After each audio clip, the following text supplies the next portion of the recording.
Your chapter is congruent. Figure.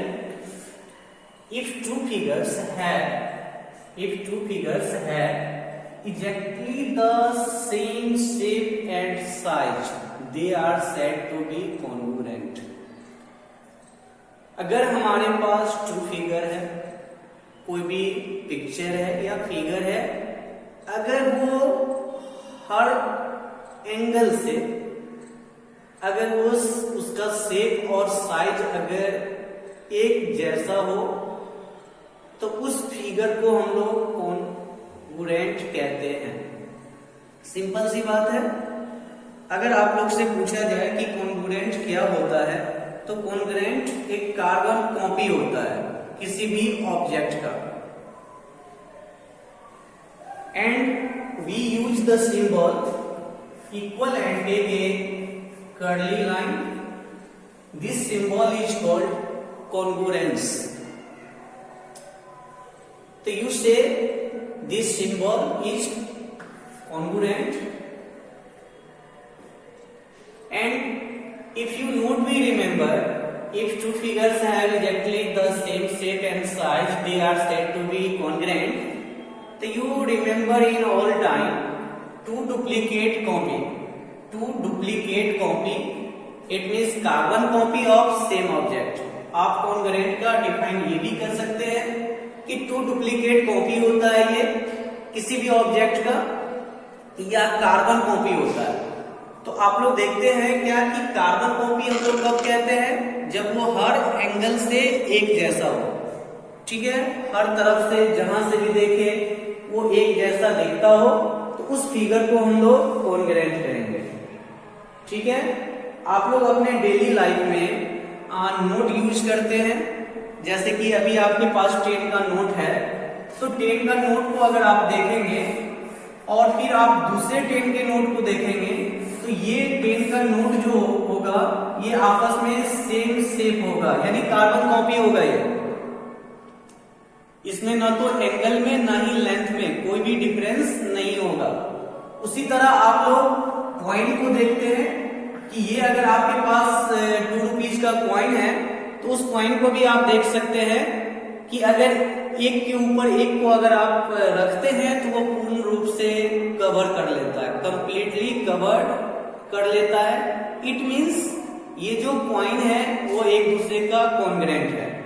ठीक है, और भी आप लोग अपने डेली लाइफ में देखते हैं कि अगर आप लोग ब्लेड यूज करते हैं, तो ब्लेड में देखेंगे क्या कि जो ब्लेड है आपका, वो ब्लेड भी अगर किसी भी ब्रांड का हो, लेकिन शेप और साइज में कोई डिफरेंस नहीं होता है। तो हमेशा याद रखेंगे कि कॉन्ग्रुएंस वो फिगर होता है या वो ऑब्जेक्ट को हम लोग टू ऑब्जेक्ट को कॉन्ग्रुएंट कह सकते हैं जब वो हर एंगल से, हर तरफ से कह सकते हैं कि वो सेम साइज में हो, किसी भी चीज में वो डिफरेंस नहीं हो। ठीक है,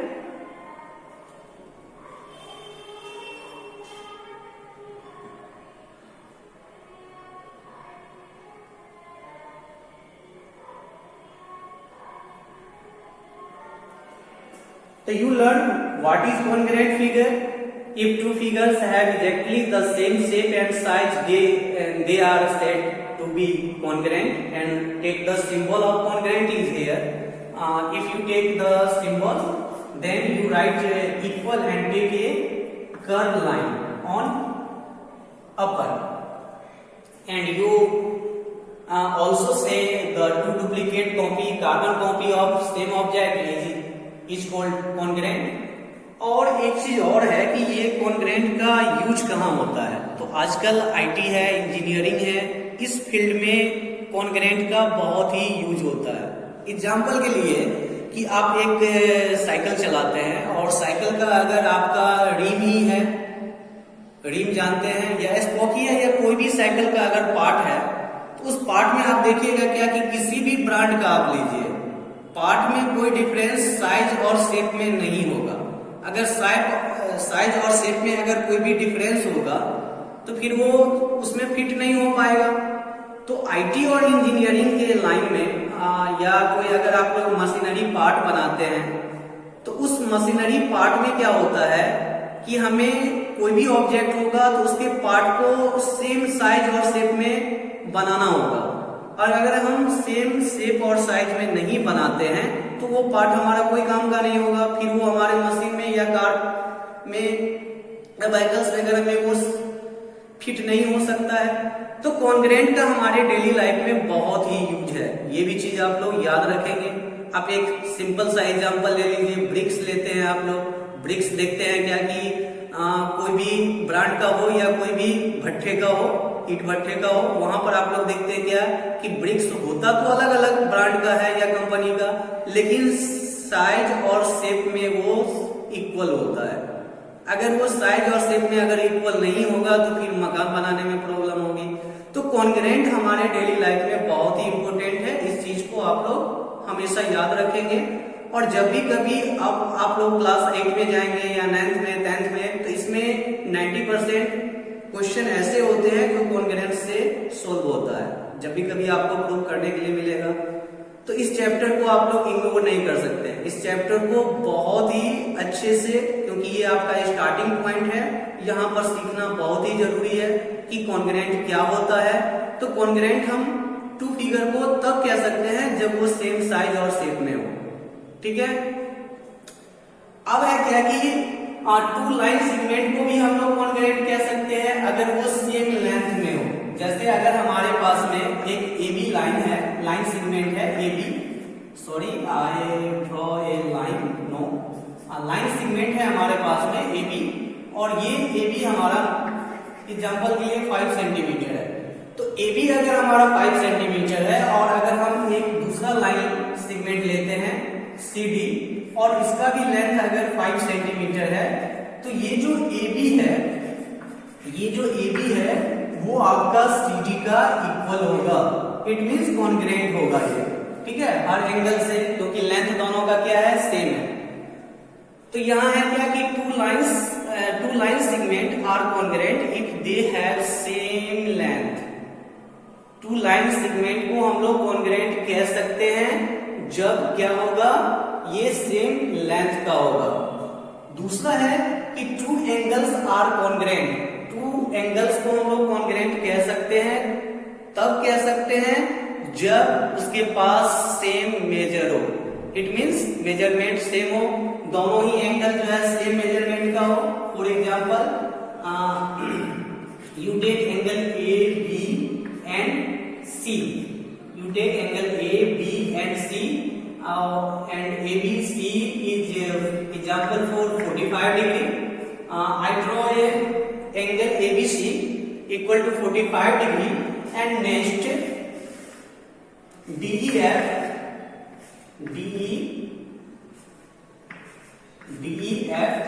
also 45 degree. So you see here the two angles are congruent. Here you see two angles are congruent. It means angle ABC take the symbol of congruent, angle ABC congruent of angle DEF। तो यहाँ आप लोग देख रहे हैं कि two line segment भी congruent होगा जब सेम लेंथ होगा, और टू एंगल भी कॉन्ग्रेंट होगा जब मेजरमेंट दोनों का सेम होगा। इट मींस मेजर सेम होगा, अगर वो 45 डिग्री का दोनों एंगल है तो वो दोनों कॉन्ग्रेंट होगा, अगर 65 डिग्री का है तो भी वो दोनों कॉन्ग्रेंट होगा, अगर दोनों 65 डिग्री का है तो ये क्लियर है कि कॉन्ग्रेंट क्या होता है। तो आप लोग आई थिंक अच्छे से समझ गए होंगे कि कॉन्ग्रेंट क्या होता है। और भी बहुत सारे एग्जांपल्स हैं, जैसे आप ले सकते हैं कि two square are congruent, two square are congruent if their sides are equal, their sides are equal। दो स्क्वायर भी कॉन्ग्रेंट हो सकता है जब क्या होगा, उसके दोनों का साइड अगर क्या है, सेम है, तो वो दोनों भी कॉन्ग्रेंट हो सकता है, होगा, सॉरी हो सकता नहीं है, होगा।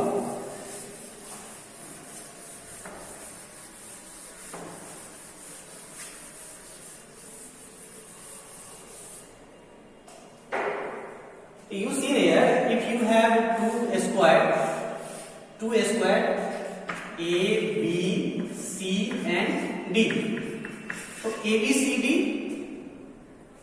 is a square, and other square also you have P, Q, R, S. So here you see two object. This object is called a square. So here you see the sides are equal, and also here you see equal. Like you draw 5 centimeter, take the 5 centimeter of side of a square. अगर आप side of square 5 centimetre लेते हैं और एक दूसरा भी square बनाते हैं उसका भी साइड जो है क्या है वो 5 सेंटीमीटर है, तो ये दोनों ही स्क्वायर एक दूसरे का क्या होगा, कॉन्ग्रुएंट होगा। यहाँ जो आपका स्क्वायर है, इस स्क्वायर का नाम है ABCD, ये क्या होगा, कॉन्ग्रुएंस होगा। किसका कॉन्ग्रुएंस होगा, PQ RS का कॉन्ग्रुएंस होगा। तो ये चीज आपको याद रखना है कि टू फिगर जो है क्या होगा, कॉन्ग्रुएंस होगा जब वो साइड से एंगल से भी वो एक दूसरे का इक्वल हो। जैसे कि यहाँ पर आप जानते हैं कि स्क्वायर में जो है ऑल एंगल्स जो होता है वो 90 डिग्री होता है, तो PQ RS जो स्क्वायर है इसका भी जो है ऑल एंगल्स 90 डिग्री होगा, साइड भी 5 सेंटीमीटर होगा। तो ये नाम अलग है लेकिन ये इसका क्या है, कार्बन कॉपी है। तो कार्बन कॉपी इमेज को हम लोग कॉन्ग्रुएंट कहते हैं, या डुप्लीकेट इमेज भी हम लोग कह सकते हैं। Now say two rectangles are also congruent if their length and breadth are same. Two rectangle भी कॉन्ग्रुएंस हो सकता है, जैसे कि एग्जांपल के लिए आपके पास है A, B, C और D है। तो यहाँ देख रहे हैं कि AB जो है वो CD का इक्वल है और BC जो है वो AD का इक्वल है। Same in PQRS PQ equal to RS and QR equal to TS। तो यहाँ आप देख रहे हैं कि टू रेक्टेंगल है, एग्जाम्पल के लिए इसका लेंथ 9 सेंटीमीटर है और इसका लेंथ भी 5 सेंटीमीटर है, इसका भी लेंथ 9 सेंटीमीटर है और इसका भी लेंथ 5 सेंटीमीटर है। तो नेम तो यहाँ पे अलग है, नेम क्या है, अलग है, बट यहाँ पर जो फिगर है वो क्या है, कार्बन कॉपी है। तो फिगर अगर कार्बन कॉपी है तो ये एक दूसरे का क्या होगा, कॉन्ग्रुएंट होगा। ठीक है, तो यहाँ हम लिख सकते हैं कि ये जो हमारा ABC रेक्टेंगल है, ABCD जो है रेक्टेंगल है, ये जो है कॉन्ग्रुएंट होगा किसका, PQRS का कॉन्ग्रुएंट होगा। उसके अलावा टू सर्कल भी जो है आपस में एक दूसरे का कॉन्ग्रुएंस हो सकता है, और ये कब कॉन्ग्रुएंस हो सकता है, जब इसका रेडियस सेम हो। जैसे कि O है, OA है और ये आपका 3 सेंटीमीटर है, और यहाँ भी एक दूसरा सर्कल है और ये है OB है एग्जाम्पल के लिए, और ये भी 3 सेंटीमीटर है। तो यहाँ हम कह सकते हैं कि ये जो सर्कल 1 है, सर्कल 1 जो है और सर्कल 2 जो है, ये एक दूसरे का क्या होगा, कॉन्ग्रुएंस होगा। सर्कल 1 जो है वो सर्कल 2 का कॉन्ग्रुएंस होगा। क्यों कॉन्ग्रुएंस होगा, क्योंकि दोनों का रेडियस सेम है, और रेडियस अगर सेम है तो ये कार्बन कॉपी है, इसलिए ये दोनों जो है क्या होगा, कॉन्ग्रुएंस होगा। ठीक है,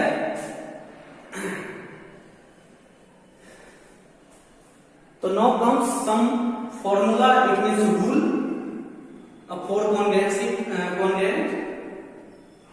अब मैं आप लोग को, ये तो कॉन्ग्रुएंस आप लोग देख रहे थे कि कॉन्ग्रुएंस कब होता है, जब साइड, एक रेक्टेंगल का साइड लेंथ और ब्रेथ अगर दोनों का सेम इक्वल है तो वो दोनों कॉन्ग्रुएंस होगा। स्क्वायर का साइड अगर इक्वल है तो वो कॉन्ग्रुएंस होगा। रेडियस अगर सर्कल का इक्वल है तो वो कॉन्ग्रुएंस होगा। अब क्या है कि अब हम लोग जो पढ़ेंगे इस चैप्टर में, वो चैप्टर में हम लोग ट्रायंगल के बारे में पढ़ेंगे कि टू ट्रायंगल जो है कॉन्ग्रुएंस किस कंडीशंस में होगा। अब हम लोग को क्या पढ़ना है कि टू ट्रायंगल्स को हम लोग कॉन्ग्रुएंस किस तरीके से कह सकते हैं, क्यों कह सकते हैं, और इसे हमें प्रूव करना होता है कि कैसे टू ट्रायंगल्स जो है वो एक दूसरे का कॉन्ग्रुएंस है। ठीक है, तो इसमें कुछ प्रॉपर्टी आते हैं, उस प्रॉपर्टी को हम लोग को याद रखना होता है। क्या करना होता है, याद रखना होता है। तो चलिए ये प्रॉपर्टी है हमारा S S S, you right S S S congruence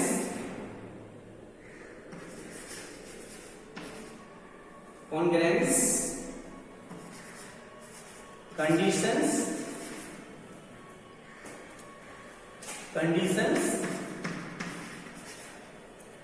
So you see here SSS congruence conditions. What is SSS congruence conditions? So here you see SSS, it means side against side against side. तो यहां आप लोग याद रखेंगे, यहां पर ज्यादा नहीं है, 4 प्रॉपर्टी होते हैं और ये चारों प्रॉपर्टी को आप हमेशा के लिए याद करके रखेंगे, क्योंकि जब कभी भी आप लोग ट्रायंगल को कॉन्ग्रुएंस करेंगे तो वहां पर आपको इस प्रॉपर्टी को इंडिकेट करना होता है। क्या करना होता है? इंडिकेट करना होता है। तो यहां जो है ये कौन सा प्रॉपर्टी है? Side side side. It means अगर आपके पास 2 ट्रायंगल है, एक का नाम ए है, दूसरा ए बी सी है, आपके पास 2 ट्रायंगल है A B C and D E F, D E F. आप यहां देख रहे हैं क्या कि आपके पास 2 ट्रायंगल है और ये जो ट्रायंगल है इसमें जो ए बी है, ये ए बी जो है वो डी ई का इक्वल है और इस सिंबल का मतलब होता है कि ये जो साइड है ये इस साइड का इक्वल है। अगेन आप देख रहे हैं कि ये BC जो है वो EF का इक्वल है और थर्ड साइड जो है AC वो आपका DF का इक्वल है। तो here you see 2 triangles ABC and DEF and also seen here 3 sides are equal like. So how to solve this question? If you have 2 triangles and so which property use to congruent this triangle? यहाँ पर हमें ये दिखाना होगा कि कौन सा property का यूज करके ये दोनों ट्रायंगल जो है एक दूसरे का कॉन्ग्रुएंस होगा।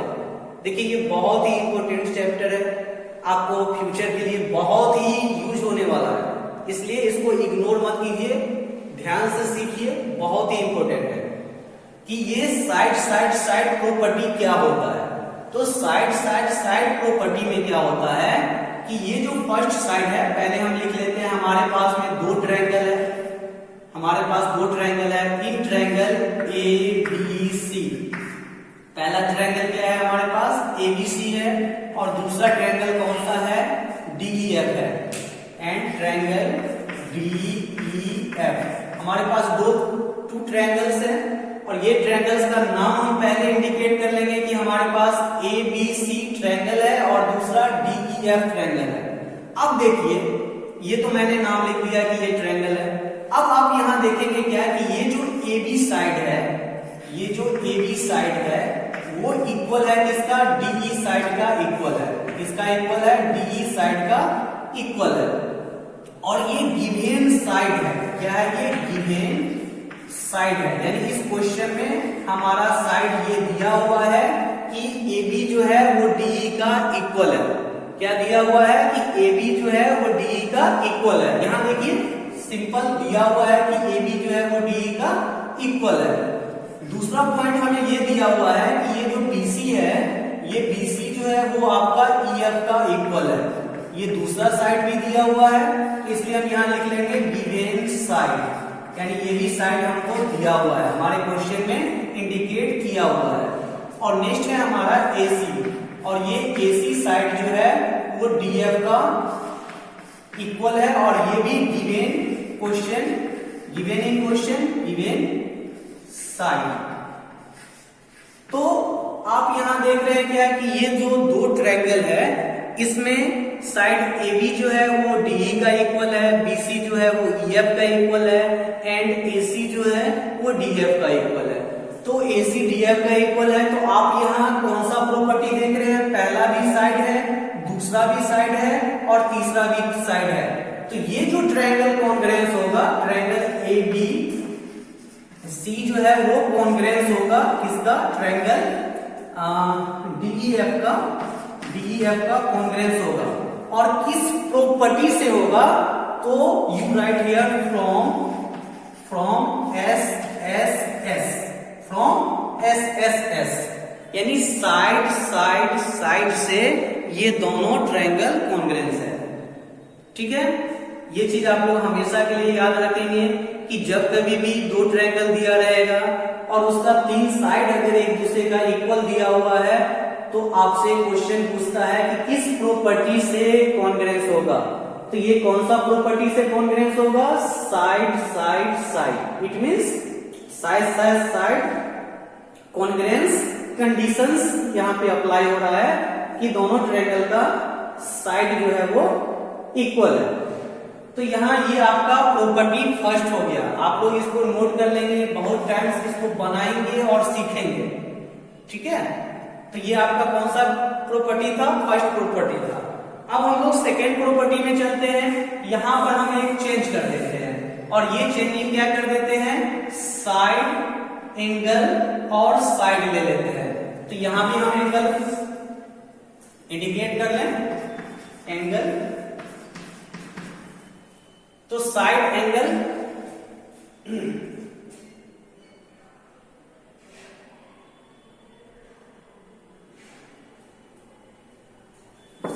तो your second property side angle and side.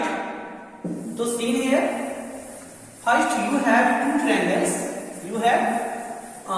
Triangles like ABC and DEF.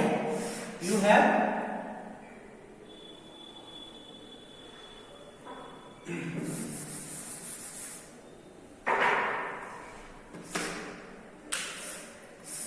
two triangles A, B, C, and other is D, E, F. And here you learn second property side angle side.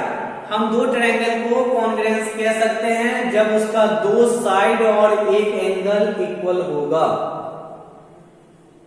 दो triangle congruence होगा जब उसका दो side और angle equal होगा। For example के लिए here you see the angle A equal to angle D in given question. यहाँ क्वेश्चन में दिया हुआ है कि एंगल A जो है वो एंगल D का इक्वल है। Next side BC equal to EF and other side AB equal to D। तो you see here you have two triangle in triangle ABC and triangle DEF in triangle ABC and DEF, you seen here angle A equal to angle D. It is given angle.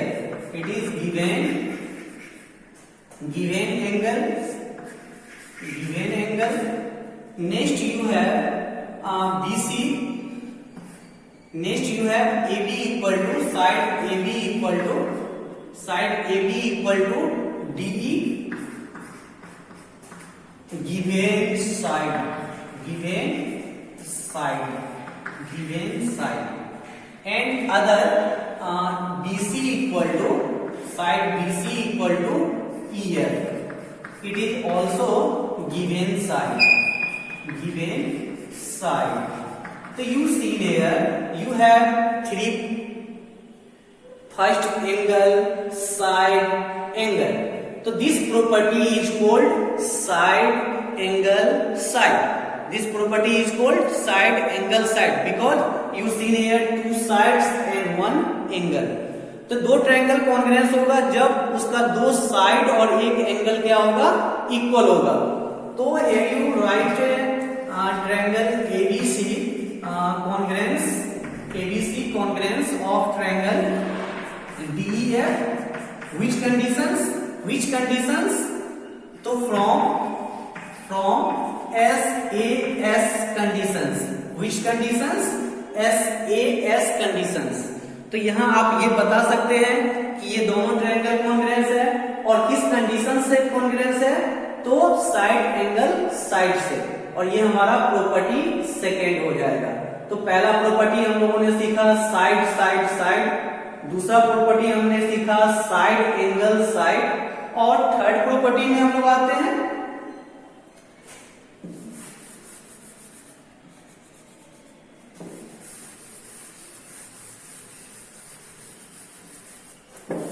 comes on third property,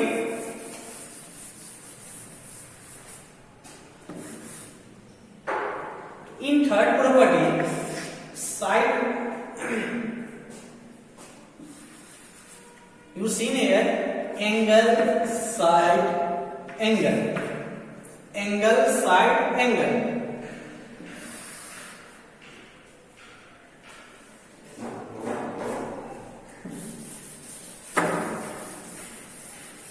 तो third property side angle angle, sorry angle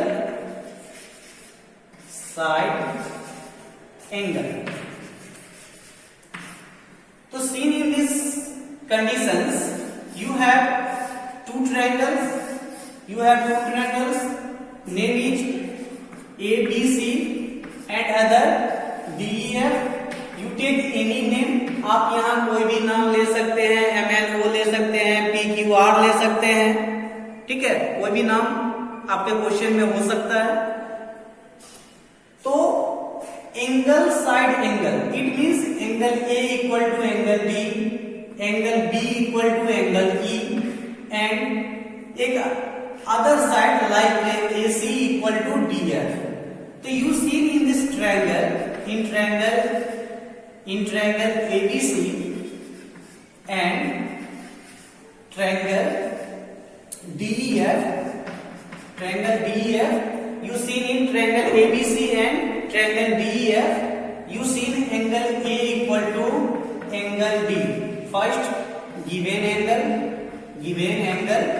you see given angle.